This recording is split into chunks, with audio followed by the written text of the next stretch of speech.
Jujur aja, pasti langsung kebayang pasal silang, pasal-pasal UUD 1945, upacara bendera, ya nggak sih?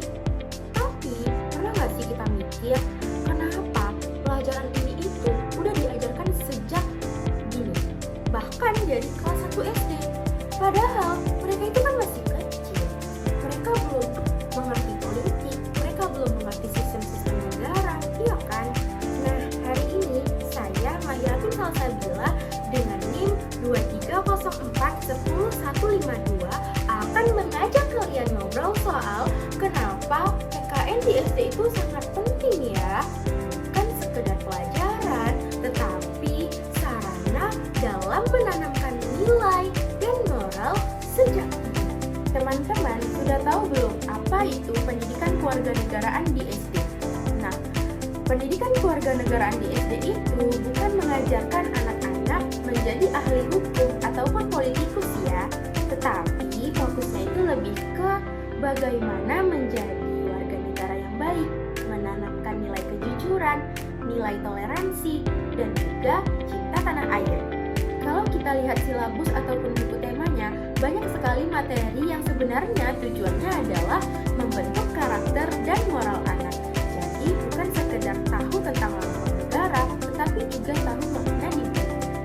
Nah, timbul pertanyaan nih, kenapa PKN itu harus diajarkan sejak SD? Kenapa nggak tunggu mereka SMP ataupun SMA ataupun menunggu mereka lebih mengerti lagi?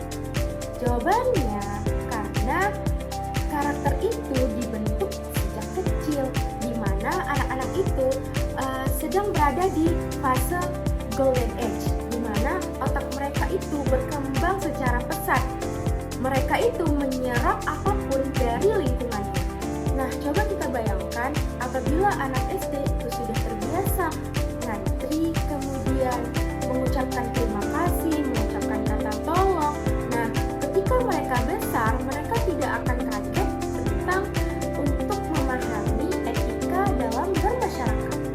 Nah, di sini saya akan mencantumkan contoh-contoh nilai moral dalam PKN SD. Nilai-nilai dalam pendidikan kewarganegaraan sebenarnya sangat dekat dengan kehidupan sehari-hari anak, seperti gotong royong saat anak-anak belajar bekerja sama, saling membantu dan menyelesaikan tugas bersama. Atau cinta tanah air, bukan hanya hafal lagu kebangsaan, tapi juga menumbuhkan rasa bangga dan hormat pada simbol negara. Toleransi juga diajarkan dengan cara yang hangat. Anak-anak diajak mengenal perbedaan budaya, suku, bahkan kebiasaan di rumah masing-masing.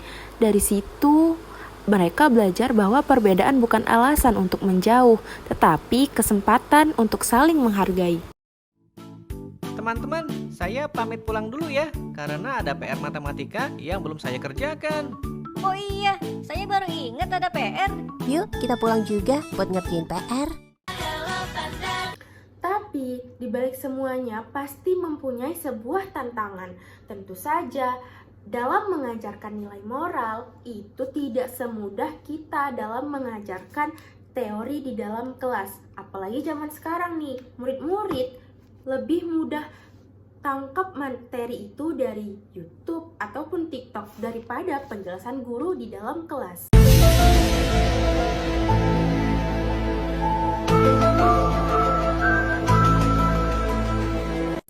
Timbullah tantangan, yaitu bagaimana kita mengajarkan moral tanpa merasa siswa itu diguruin. Jawabannya adalah kita berikan sebuah contoh yang nyata. Siswa bukan hanya mendengarkan apa yang kita ucapkan, tetapi mereka tuh lebih menangkap apa yang kita lakukan. Kalau guru mengajarkan jujur, tapi juga sering ingkar janji, ya percuma saja. Nah, kemudian kalau di rumah, siswa melihat orang tuanya berkata, jangan marah-marah, tetapi orang tuanya itu setiap hari berteriak, ya anak juga merasa kebingungan.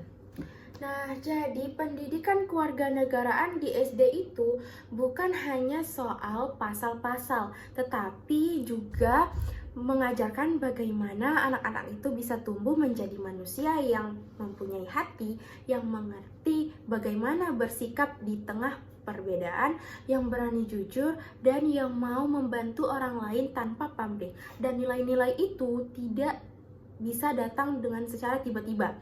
Nilai itu dimulai dari hal-hal kecil, dari ruang kelas, lingkungan rumah, dan dari orang-orang dewasa yang menjadi panutan mereka.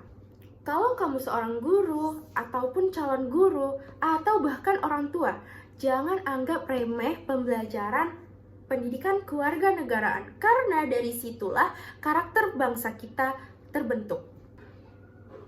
Terima kasih sudah menonton. Semoga dari video ini mendapatkan nilai-nilai yang penting dan bisa diterapkan dalam kehidupan kita sehari-hari. Sampai jumpa.